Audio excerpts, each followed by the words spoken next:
कि loss process and पे ही identify हो? इंस्पेक्शन प्रोसेस एंड पे वो पहले भी आइडेंटिफाई हो सकता है, ड्यूरिंग द प्रोसेस भी आइडेंटिफाई हो सकता है। यस तो भाई लॉस कब आइडेंटिफाई होता है? इट डिपेंड्स कि आप इंस्पेक्शन कब कर रहे हो। और इंस्पेक्शन प्रोसेस के स्टार्ट में भी हो सकती है, ड्यूरिंग द प्रोसेस भी इंस्पेक्शन हो सकती है, और at the end of process भी इंस्पेक्शन पॉसिबल है। अब हर वो क्वेश्चन जहां पे आपको ये गाइड करे कि इंस्पेक्शन कब हुई, उसके अकॉर्डिंगली आपने क्वेश्चन को सॉल्व करना है। सपोज वो कहता है इंस्पेक्शन प्रोसेस के स्टार्ट में हुई है, इसका मतलब है कि लॉस के यूनिट्स पे अभी हमने काम करना शुरू नहीं किया था, इंस्पेक्शन हुई, बैड यूनिट हमने आइडेंटिफाई करके अलग कर लिए, इट मीन्स कि उन पे प्रोडक्शन कॉस्ट चार्ज नहीं हुई इन दिस मंथ। क्या ये पॉइंट फॉलो किया? ओके। अगर वो कहे कि लॉस आइडेंटिफाई हुआ at the end of process, फिर तो प्रोडक्शन हो गई, प्रोडक्शन की कॉस्ट इंकर्ड होगी, फिर लॉस के यूनिट्स को आपने 100% प्रोडक्शन कॉस्ट चार्ज करनी। क्यों? At the end of process identify हुआ, जब हम सारा काम कर चुके थे, प्रोडक्शन कॉस्ट हम चार्ज कर चुके थे। ये बात समझ में आई? अगर लॉस आइडेंटिफाई हो at the start of the period, अभी प्रोडक्शन प्रोसेस स्टार्ट ही हुआ, कोई प्रोडक्शन कॉस्ट एज सच हमने चार्ज नहीं की, तो आपने 0% प्रोडक्शन कॉस्ट चार्ज करनी है, मतलब उसे इक्विवेलेंट यूनिट का पार्ट ना बनाए। और अगर प्रोडक्शन की इंस्पेक्शन हुई है at the end of production process, 100% charge होगी।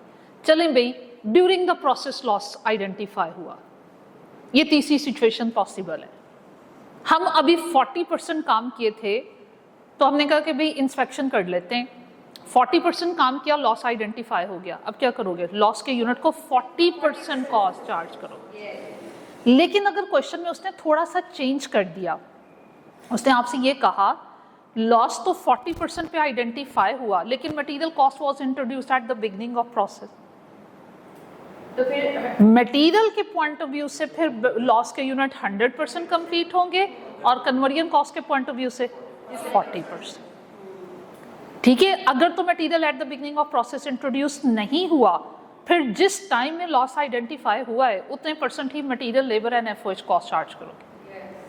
लेकिन अगर उसने इंस्पेक्शन की स्टेज भी आपको क्वेश्चन में बता दी और ये भी बता दिया कि material cost was introduced eight the beginning of process, फिर क्या करेंगे?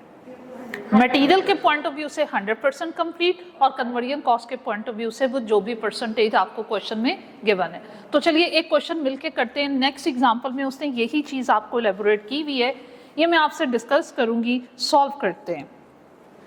एग्जांपल नंबर 20 में कहता है फॉलोइंग, पेज नंबर 233 पे, following information relates to a production process X. आपने इनपुट, आपको क्वेश्चन में गिवन है 4000 यूनिट का, और नॉर्मल लॉस जो आप एक्सपेक्ट कर रहे थे वो 10% कितना हुआ? 400। 10% 400 अगर लॉस था तो हम आउटपुट एक्सपेक्ट कर रहे थे 3600 की, लेकिन एक्चुअल में हमें आउटपुट रिसीव हुई 3000 की, और 600 बाकी जो है उसमें 500 आपका क्लोजिंग WIP है, और 100 का डिफरेंस जो है वो आपके पास क्या है? एबनॉर्मल लॉस है। अब स्क्रैप वैल्यू उसने ₹1 अगर नॉर्मल लॉस के लिए दी है, तो डेफिनेटली यही है फॉर एबनॉर्मल लॉस। अब ये देखो, वो कहते हैं all the direct materials are added to the production at the beginning of process, while inspection is carried out when they are 50% complete. Note that this must relate to conversion cost and they are 100% complete with respect to material. ये बताएगा नहीं, ये understood बात होगी, आपने इस चीज को खुद से समझना होगा। क्लोजिंग WIP में जो 500 यूनिट है वो उनके बारे में क्या कह रहा है? कहते हैं क्लोजिंग WIP के जो 500 यूनिट्स हैं वो मटेरियल के पॉइंट ऑफ व्यू से 100% कंप्लीट है, क्योंकि material was introduced eight the beginning of process. तो मटेरियल के पॉइंट ऑफ व्यू से हर तरह का यूनिट, चाहे वो क्लोजिंग WIP का पार्ट था, नॉर्मल लॉस का पार्ट था, या नॉर्मल लॉस का पार्ट था, वो मटेरियल के पॉइंट ऑफ व्यू से 100% कंप्लीट था। लेकिन वो कहते हैं 60% कंप्लीट है with respect to conversion cost. Next page पे जाइए तो ड्यूरिंग दिस टाइम पीरियड कितनी डायरेक्ट मटेरियल कॉस्ट इंकर्ड हुई, कितनी कन्वर्जन कॉस्ट इंकर्ड हुई, वो बेटा जी आपको बताई जा रही है। और इसकी बेस पे हमें क्या करना है, प्रोसेस अकाउंट बनाना है। तो चलिए जनाब मिलके बनाते हैं प्रोसेस अकाउंट। ये देखो मैं बनाती हूँ, आप मत बनाइए, सिर्फ समझिएगा।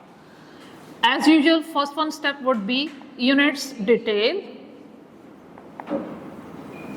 सबसे पहले क्या मेंशन करेंगे, इनपुट कितने यूनिट्स का है, 4000 का, और इसमें से नॉर्मल लॉस हम कितने परसेंट एक्सपेक्ट कर रहे थे, 10%, वो कितना बना 400। आउटपुट कितनी दी बेटे उसने हमें 3000 की, और हमें क्लोजिंग WIP कितना बता रहा है 500 यूनिट्स। तो इसका मतलब है यस, और अब नॉर्मल लॉस होगा हमारे पास 100 यूनिट्स। उसके बाद अब हमें क्या करना है, इक्विवेलेंट यूनिट्स डिटेल देनी है। और इक्विवेलेंट यूनिट में मैंने क्या गाइड किया था, हर वो कंपोनेंट जिसे कॉस्ट में से शेयर देना है। तो इसका मतलब मैं कह सकती हूँ कि इक्विवेलेंट यूनिट में वो यूनिट्स नहीं आएंगे जिन्हें हमने कॉस्ट में से शेयर नहीं देना, और वो एक ही है, नॉर्मल लॉस, वो नहीं लेना, ठीक है। तो अब इक्विवेलेंट यूनिट का फॉर्मूला मेरे पास क्या बनेगा, आउटपुट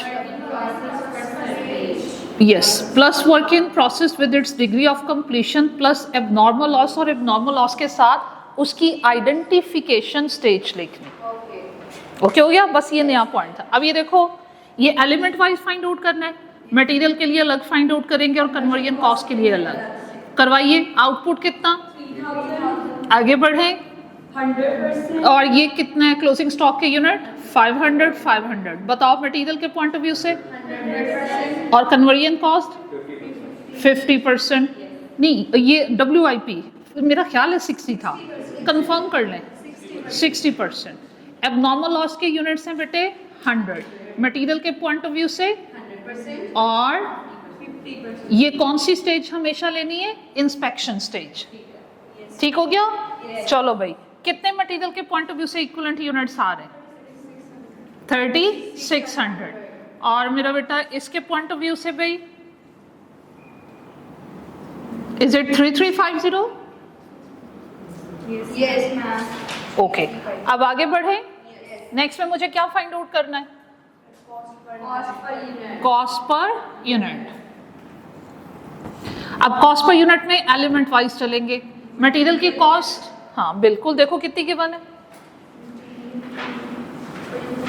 24016। ओके भाई, अब यहाँ क्या सीखे, नॉर्मल लॉस की स्क्रैप वैल्यू गिवन है, इसलिए क्या करेंगे, मटेरियल की कॉस्ट में से बेहतर है कि मटेरियल की कॉस्ट में से माइनस किया जाए। नॉर्मल लॉस के units 400, scrap value per unit 1 divided by, हाँ मतलब इक्विवेलेंट यूनिट ऑफ मटेरियल 3600। ये क्या आता है भाई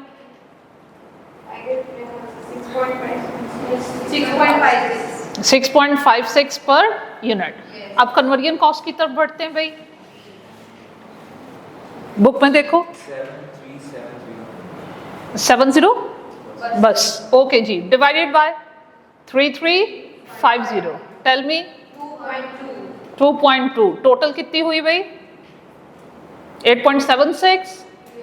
ओके भाई, अब टोटल कॉस्ट डिवीजन में मुझे सबसे पहले किसकी कॉस्ट फाइंड आउट करनी है, आउटपुट कॉस्ट। कैसे आएगी 3000 इंटू 8.76, जो भी आएगी लीव दैट, ठीक है। आगे बढ़िए, और क्लोजिंग WIP की कैसे मैंने सिखाई, कंपोनेंट वाइज, क्योंकि ये degree of completion component wise very कर रही है। मटेरियल और कन्वर्जन, मटेरियल का लिखवाओ का कितने परसेंट, कितनी 6.56। ओके जनाब। कन्वर्जन कॉस्ट के पॉइंट ऑफ व्यू से लिखवाओ 500 का कितना, शाबाश, ये जितनी भी अमाउंट आएगी क्लोजिंग WIP। अब उसके बाद एबनॉर्मल लॉस। अब इसमें भी देखो बेटे, इंस्पेक्शन स्टेज या उनकी एप्लीकेशन एबनॉर्मल लॉस पे मटेरियल की एप्लीकेशन 100% हुई है, कन्वर्जन कॉस्ट की एप्लीकेशन सिर्फ 50%। जहां ये परसेंटेज एलिमेंट वाइज वेरी कर रही हो, वहां पे कॉस्ट हमेशा एलिमेंट वाइज फाइंड आउट करोगे। यस, आप एबनॉर्मल लॉस के यूनिट को मटेरियल कॉस्ट अलग चार्ज करोगे और कन्वर्जन कॉस्ट अलग, और ये सारा कुछ आपने वहां से इक्विवेलेंट यूनिट से कॉपी पेस्ट करना है। 100 का कितना 100%, और फिर 100 का 50%, मटेरियल कॉस्ट कितनी चार्ज करनी? 6.56। शाबाश। ये इनको मल्टीप्लाई करके सम अप करोगे, आपके पास एबनॉर्मल लॉस की कॉस्ट आएगी। हाँ जी बताइए, क्लियर हुआ? ओपनिंग WIP स्टार्ट लें। चलें जी, है हमारे पास टाइम। बेटा इरेज कर दूं? ओके।